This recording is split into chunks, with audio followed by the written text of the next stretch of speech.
अस्सलाम वालेकुम, मैं हूं साजिद हसन। आप मेरा यूट्यूब चैनल देख रहे हैं। शाहिनशाह अफरीदी और सरफराज अहमद बिल्कुल साइड लाइन होने वाले हैं। इन दोनों का पत्ता जो है वो पाकिस्तानी टीम से कटने वाला है।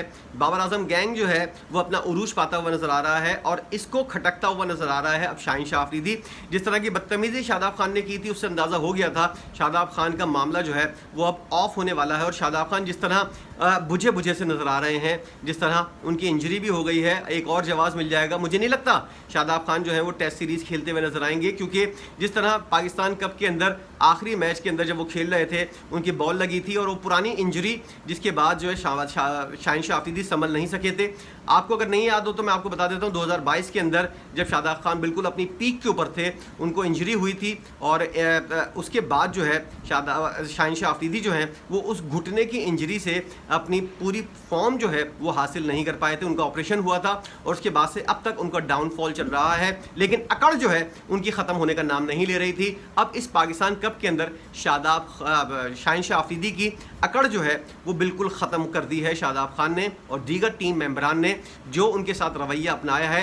शाहिनशाह अफरीदी का मुंह इतना सा बिल्कुल करेले जैसा मुंह उनका बन गया है, क्योंकि वो समझ रहे थे कि वो ज़रा सा कुछ लोग उनके साथ हैं और वो दोबारा कप्तान बनाने के लिए जो है जो एफर्ट कर रहे हैं उसके अंदर किसी न किसी तरह कामयाबी होगी। अब उनको अंदाज़ा हो गया है कि किसी तरह भी कोई कामयाबी अब उनको नहीं मिलेगी।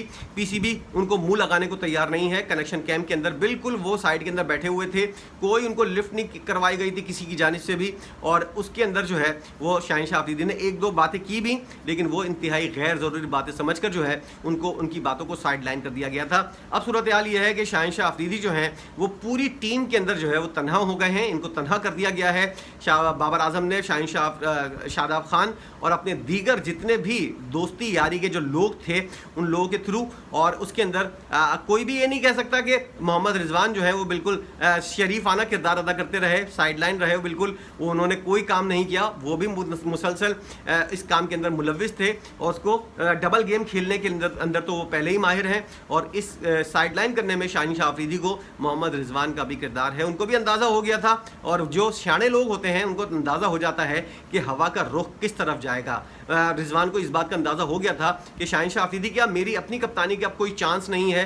फरवरी मार्च अप्रैल तक तो कहीं ना कहीं नहीं गया मोहम्मद रिजवान की कप्तानी का। अप्रैल के अंदर अगर बाबर आजम जो है चैंपियंस ट्रॉफी के अंदर पाकिस्तान का नाम अगर मिट्टी के अंदर तो मिला चुका है, कीचड़ के अंदर भी मिला चुका है, अब गोबर के अंदर मिलाना रह गया है। अगर ऐसा कुछ होता है और बाबर आजम जिस तरह की टीम सेलेक्ट कर रहे हैं, जिस तरह का दोस्ती यारी गैंग सेलेक्ट कर रहे हैं, हार पक्की है। अगर हार पक्की है तो फिर मोहम्मद रिजवान के चांस जो हैं वो कुछ बनते हुए नजर आते हैं। इसलिए देखो और इंतज़ार करो वाली पॉलिसी के ऊपर मोहम्मद रिजवान चलते हुए नजर आ रहे हैं और कोई साथ देने को तैयार नहीं है शाहिनशाह अफरीदी का, क्योंकि ये वो घोड़ा है जिसके ऊपर अब मजीद इन्वेस्टमेंट नहीं हो सकती।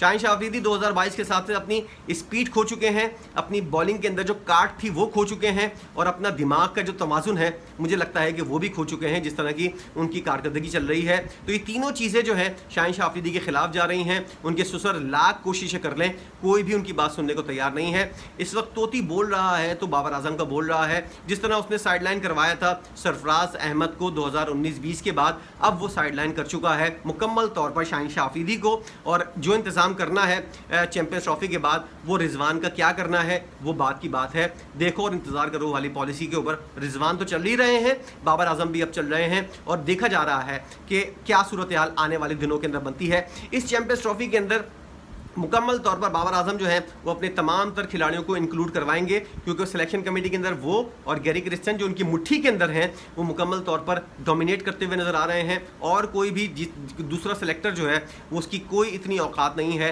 कि वो आकर जो है वो इन दोनों के फैसलों के ऊपर जो है वो तनकीद कर सके या इन फैसलों को तब्दील करवा सके। रही बात अब सरफराज अहमद की, तो सरफराज अहमद से मैं बहुत पहले कह चुका हूँ, मुख्तलिफ लोग जो है वो कमेंट सेक्शन में आकर जो है वो इस बात का इजहार कर रहे हैं कि खुदा के वास्ते अब सरफराज अहमद जो थोड़ी बहुत बची कुची इज्जत है उसको बचाए और साइड पकड़ ले।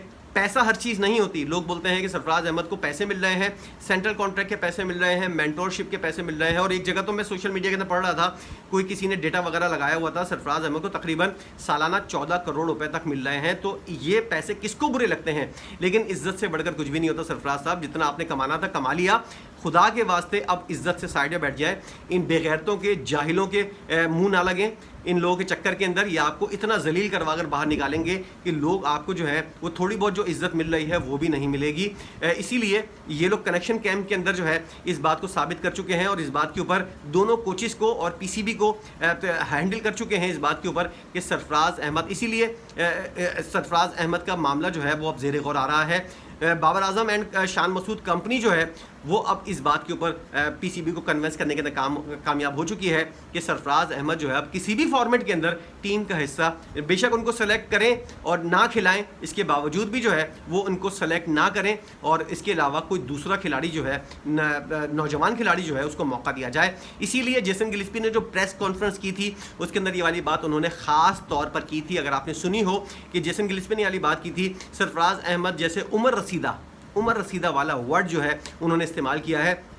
सरफराज जैसे उमर रसीदा खिलाड़ी के बजाय हम कोशिश करेंगे कि किसी नए टैलेंट को जो है, नौजवान खिलाड़ी को जो है वो सामने लाने की कोशिश की जाए। इसलिए अब सरफराज अहमद को खुद ही समझ लेना चाहिए और इज्जत से अपनी रिटायरमेंट ले लेनी चाहिए और मुस्तकबिल का फैसला कर लेना चाहिए कि उनको कमेंट्री करनी है, वो तो उनके बस की बात मुझे नहीं लगती।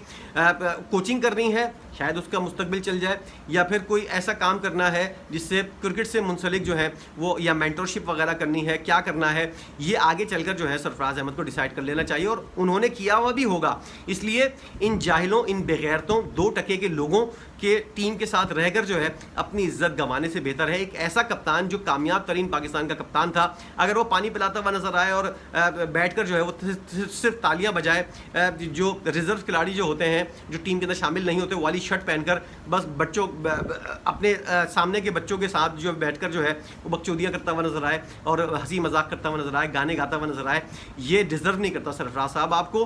अब आपने जितना पैसा कमाना था इसी के ऊपर शुक्र अदा कीजिए और यही आपके नसीब में था। अपनी इज्जत बचाइए, साइडलाइन हो जाइए, खुद ही रिटायरमेंट का ऐलान कर दीजिए, क्योंकि यहाँ आपको कोई अब इज्जत नहीं मिलेगी। यहाँ जूते में दाल बट रही है, यहाँ आपको इज्जत नाम की कोई चीज़ नहीं मिलेगी। ये दोस्ती यारी गैंग दोबारा मजबूत हो रहा है।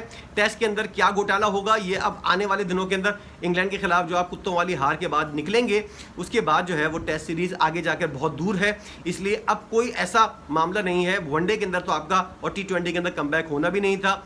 टेस्ट से आप खुदा के वास्ते रिटायरमेंट का इस सीरीज़ के अंदर ही ले लें, ताकि आपको एक टेस्ट मैच जो है वो किसी तरह मिल जाए और आपका जो है वो फेयरवेल टेस्ट मैच हो, उसके बाद आप इज्जत से चले जाएं, तमाम खिलाड़ियों से हाथ मिलाकर इज्जत से। वरना फिर ये खिलाड़ी आपके साथ क्या करेंगे जो शाहिनशाह अफरीदी का हाल हुआ है और होने वाला है, अब सरफराज अहमद के साथ भी शायद वही ना हो। इसलिए मैं चाहता हूँ कि ऐसा खिलाड़ी जो है वो खुद ही इज्जत से चला जाए। शाहिनशाह अफरीदी के लिए क्या मेरी सजेशन है और क्या वो आने वाले दिनों के अंदर करें, ये जाकर मेरे से नहीं बल्कि अपने ससुर से पूछें, वो इनके बारे में सही बता सकते हैं कि क्या उनको करना चाहिए। इस तमाम सूरत हाल के अंदर आपकी अपनी क्या राय है? सरफराज और शाहिनशाह अफरीदी बिल्कुल साइडलाइन लगने वाले हैं और बाबर आजम गैंग जो है उसने अपना काम करना शुरू कर दिया है। गैरी क्रिस्टन इस गैंग के नए सरबराह हैं। शाहिनशाह अफरीदी आने वाले दिनों के अंदर बिल्कुल जो है वो टीम से साइडलाइन हो जाएंगे, उनसे और बदतमीजियाँ की जाएंगी, उनकी और इज्जत के ऊपर हर्फ आएगा और कोशिश की जाएगी शाहिनशाह अफरीदी कोई ऐसा काम करें जज्बात के अंदर आकर जिसकी वजह से इन लोगों को मौका मिल जाए कि ये लोग जो हैं वो टीम के डिसिप्लिन के ऊपर शाहिनशाह अफरीदी के सवालात खड़े कर दें। और शाहिनशाह अफरीदी मुझे लगता है कोई ऐसी हरकत कोई करेगा जैसे शादाब खान ने की थी मैच के अंदर, और कोई ऐसी हरकत करेगा जिसकी वजह से शाहिनशाह अफरीदी जज्बात के अंदर आकर जो उनके साथ हो रहा है उसके जज्बात के अंदर आकर जो है वो फट जाएं और उसके बाद कोई ऐसी हरकत कर जाएं कि इन लोगों को मौका मिल जाए और ये लोग इसको साइडलाइन करने में कामयाब हो जाएं। इस तमाम सूरत हाल के ऊपर आपकी अपनी क्या राय है? आप सरफराज और शाहिनशाह अफरीदी को क्या मशवरा देना चाहेंगे? अपनी राय का इजहार ज़रूर कीजिएगा। वीडियो देखने का बहुत शुक्रिया।